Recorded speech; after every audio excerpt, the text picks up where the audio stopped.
అయితే ఇందాక విప్లవశ్రీ మాకు కాస్త భరోసా ఇవ్వండి, మాతో మాట్లాడండి అని చెప్పింది.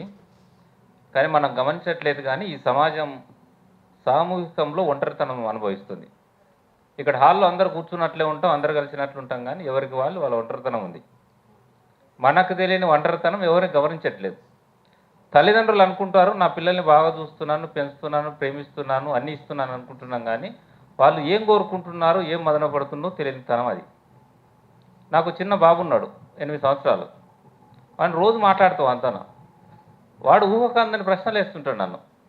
అసలు వీడిని రీచ్ అవుతానా లేదా అనేటువంటి. ఎందుకంటే ఈ విప్లవశ్రీ ఏమో జెన్జీ బ్యాచ్, వాడు జెనాల్ఫా బ్యాచ్. నేను వాడు పుట్టినప్పుడు నేను వానికి ఒక ఉత్తరం రాశాను, నువ్వు ఏ సమాజంలో పుట్టినావు, నువ్వు పుట్టిన సమాజంలో ఏం జరుగుతుందంటూ రాసుకుని వచ్చాను.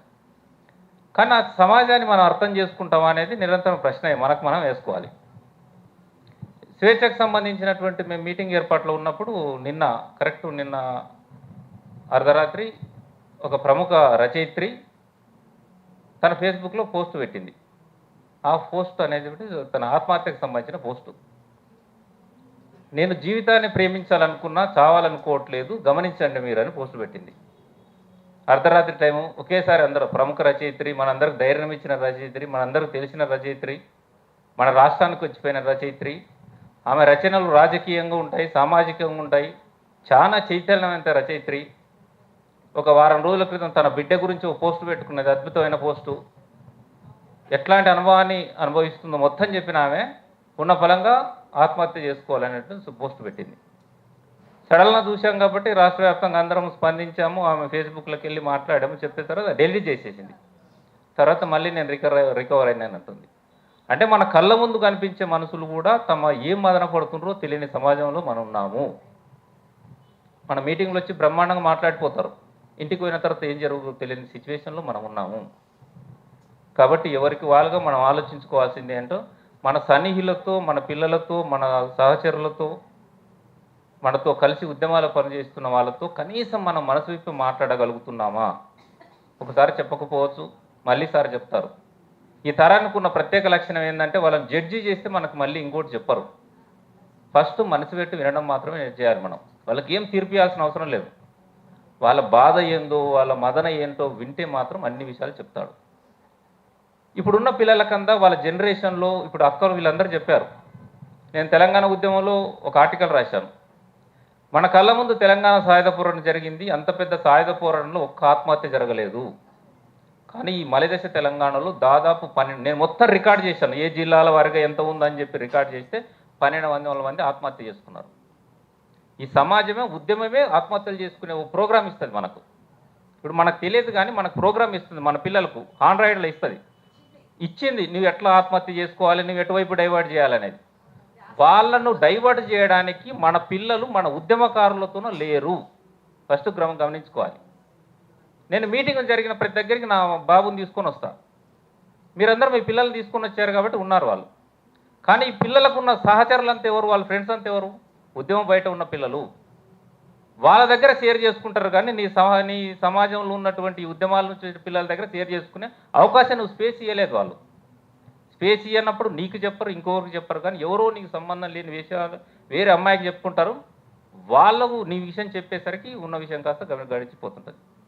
స్వేచ్ఛ పదే చెప్పడానికి ప్రయత్నం చేసింది. ఇందాక మీరంతా ఆమె కవిత్వం చూశారు. కవిత్వంలో అంతా బాధను చెప్పింది, మొత్తం వేదన చెప్పింది. ఆ కవిత్వాన్ని మనం అబ్బురపడి అరే బ్రహ్మాండంగా ఉంది అనుకున్నాం, కానీ దాని పెయిన్ ఇట్లా ఉంది కదా, ఎందుకు రాసామని దాన్ని ఎప్పుడు ఎనాలిసిస్ చేయలేదు మనం. కవిత్వాన్ని పక్క పెట్టింది కాసేపు. ఉద్యమాల నుంచి నాలాంటి వాళ్ళతో చెప్పింది. నేను ఎక్కడైనా పోతుంటే, దండకారణ్యానికి అక్కడికి ఫ్యాక్టరీ పోతుంటే మెసేజ్ పెట్టేది, నన్ను తీసుకుపోతావా అనేది.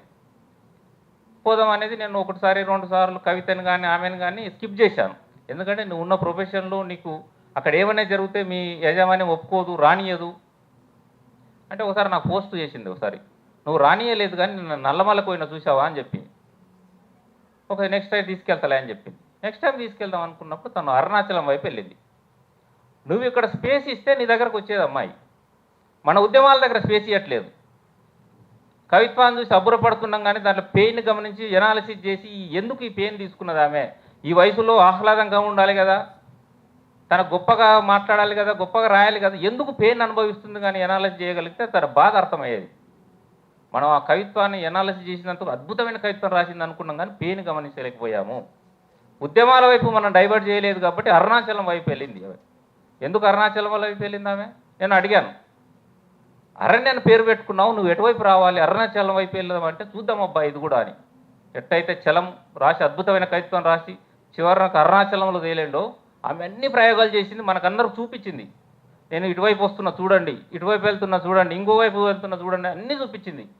దాంట్లో చూస్తూ మనం అబ్జర్వేషన్ చేస్తున్నాం కానీ ఎందుకు ఇటు వెళ్తున్నావు, నీకు గమ్యం ఎటువైపు వెళ్తున్నావు, అసలు ఏం జరుగుతుందని కనీసం స్పేస్ ఇవ్వలేకపోయాము. ఇప్పుడు దాదాపు మనం ఈరోజు 5 గంటలు ఉన్నాం, పోయినసారి ఒక 5 గంటలు ఉన్నాం, ప్రతిసారి 5 గంటలు టైం ఇస్తాం కానీ ఎవరికి వారుగా మన పిల్లలకు మన చుట్టూ ఉన్నటువంటి వాళ్ళ దగ్గర మనసు విప్పి మాట్లాడే సమయం కేటాయించలేకపోతున్నాము. ఆ సమయం కేటాయించినంతకాలం వచ్చే తరం అంతా మన కళ్ళ ముందు రాలిపోతారు పిట్టల్లా. ఎందుకు వీళ్ళందరికీ ఎన్ని ట్రోల్స్ గురయ్యలేరు, వీళ్ళు ఎన్ని మానసిక వేదికలు, వీళ్ళు కష్టాలు లేవా, నష్టాలు లేవా, ఆర్థిక ఇబ్బందులు లేవా? ఈ తరానికి అన్నీ ఉంటాయి కానీ షేర్ చేసుకునే మనిషి దొరకడు. ఎవడు కాస్త మాట్లాడితే అటువైపు వెళ్తారు, ఎవడు కాస్త నమ్మకం కల్పిస్తే అటువైపు దారి చూస్తారు. దానికంతా ఇది సామూహికంగా ఒంటరితనంలో మనం అందరం బాధ్యము. మన వచ్చే తరమైన అటువైపు ఉండకూడదని కోరుకుంటూ వచ్చే తరానికి నమ్మకం ఇవ్వాలి. విప్లవశ్రీ లాంటి తరాన్ని మొత్తం కూడా వచ్చేటందుకోసం భరోసా ఇవ్వాలి, వాళ్ళకి నమ్మకం కలిగించాలి. కాసింత టైం మన ఉద్యమాలు నిరంతరం చేస్తున్నాము, కనీసం రోజువారీ జీవితంలో మన కుటుంబాలు షేర్ చేసుకుందాం. మన కుటుంబాలు మన పిల్లలు రోజువారీ జీవితంలో మాట్లాడుకుని ఒక వెసులుబాటులు కల్పిస్తే అద్భుతమైన సమాజాన్ని నిర్మిస్తామని కోరుకుంటూ ఇక్కడ వచ్చినటువంటి మిత్రులందరికీ ధన్యవాదాలు తెలియజేస్తూ మాట్లాడిన వక్తలకందరికీ కూడా అభినందనలు తెలియజేస్తూ ఇంతటితో ముగిస్తున్నాను. Thank you.